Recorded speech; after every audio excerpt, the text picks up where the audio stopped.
Welcome back, everybody. Another episode of Placed in Shelter, again with your host, Ryan Catarozoli.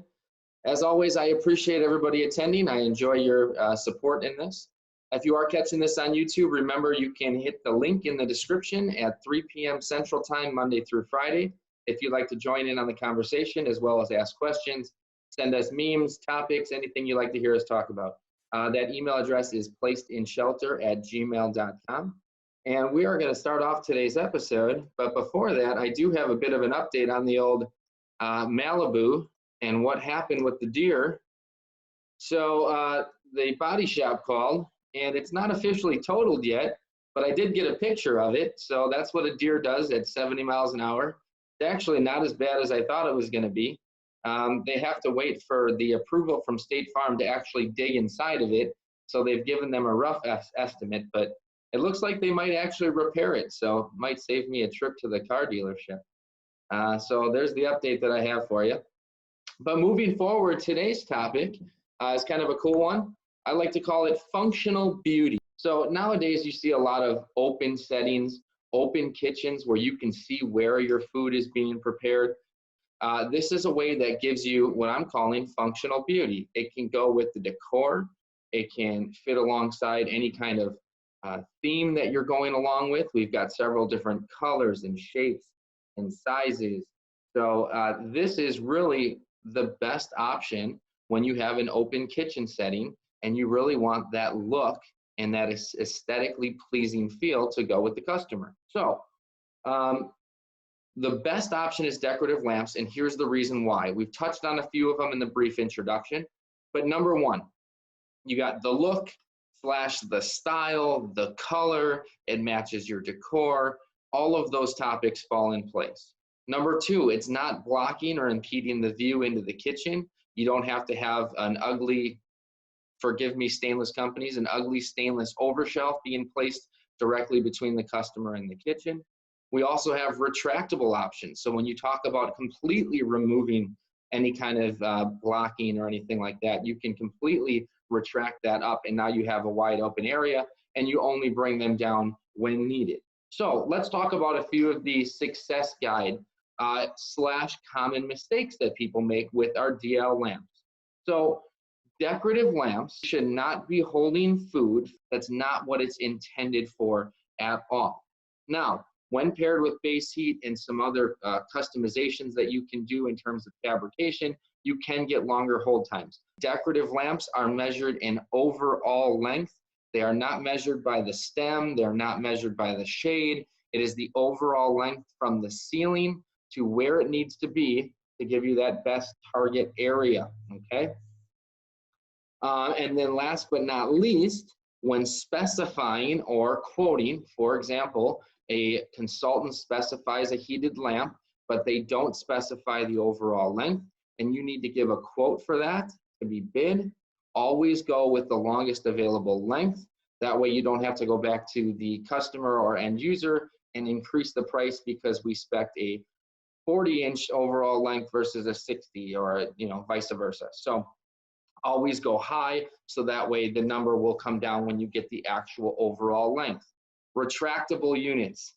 Number one, make sure they're sized properly. We've seen pictures where the length is way too long and then you end up having to cut them and it becomes a major issue in the field. So make sure you have the right sizes. When ordering, don't forget a track mount, if you have the track mount, and then choose the right switch. If you use our DL configurator, which I'm going to use here in 1 second, it will not allow you to put upper or lower switches on high watt options because they're not allowed. And remember, when you're doing a remote switch, 5 high watt lamps or 7 standard watt lamps on one switch. And then the last but not least, everyone's heard this before, measure twice, cut once. These are not returnable. So if they come out and they're the wrong length, we're not going to take them back. We don't sell used product. So make sure that we're measuring twice and cutting once. With that, I'm going to stop sharing for a second, and I'm actually going to bring up our Hatco website. Everybody can see here. And in the Hatco website, on the upper right-hand corner, you'll see a section where it says resources, and then you have build a lamp. I'm going to go through and build one rather quickly. So this will be a very easy option. US dollars, we simply hit go next. We select a standard DL, we go next. Wattage, it only allows 250 watt. And then let's just do a standard stem mount, go next. Switch, I'm gonna do remote, next. Pick my shade style, next. Now we pick our color, we're gonna go gold. Then we have the canopy color. I'm gonna select white, go next. Track adapter, if you want a track, it obviously did not because I chose a different stem, so therefore it skipped over those. Now I choose my bulb, clear coated 250 watt. Overall length, this is again the overall length. Select this, go next. Lead length, choose how long you need your leads to be. And then last but not least, we can tell them how many we want. I want 6 of these beauties. And then we go to the next step. Here's where you can add the track bars, kits, bulbs. Notice on the left-hand side here, it actually shows me the overall length. It shows me the colors that I've chosen. This is exactly what you're gonna get. Then I can choose get quote, and you can see here, it asks us again, do you need any track bars, kits, extra light bulbs? If you choose no, it will take you into your actual quote. This is great. It gives us our list price. It shows you the exact color and configuration, the overall length, gives you a brief explanation of what's been chosen. And then it also shows here by checking this box, I understand that Hatco decorative lamps are not returnable. And this is something you can give directly to the customer and you can submit it with a purchase order. These quote numbers right here will completely bring up this exact build. So you know that you're gonna get exactly what you built in the configurator. So with that, that's gonna wrap up today's topic of functional beauty. As always, we are gonna have our brief question and answer section here at the bottom of the screen. Choose the chat box. And when the chat box comes up, you can go ahead and put your questions in there. So go ahead and answer, ask away. Preparing for the draft, yes. Measure twice, cuss once. Well, that's true. You would cuss a lot less when you have something that actually works properly and fits. Any other questions? Here we go. Here we go.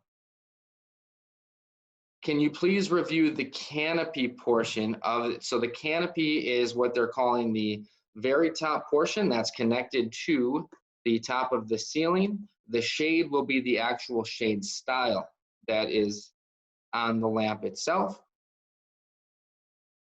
Any new shade styles coming soon? So it's a really good question because we've gone over and we've taken pictures, we've sent people over to local lighting places and tried to find ones.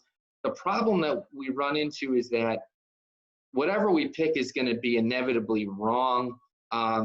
There's so many different options and decors that you can have. We have added some new ones in, and they don't tend to sell as well as some of the staples that you see. Most of the consultants that are specify a lot of the same shade styles very often.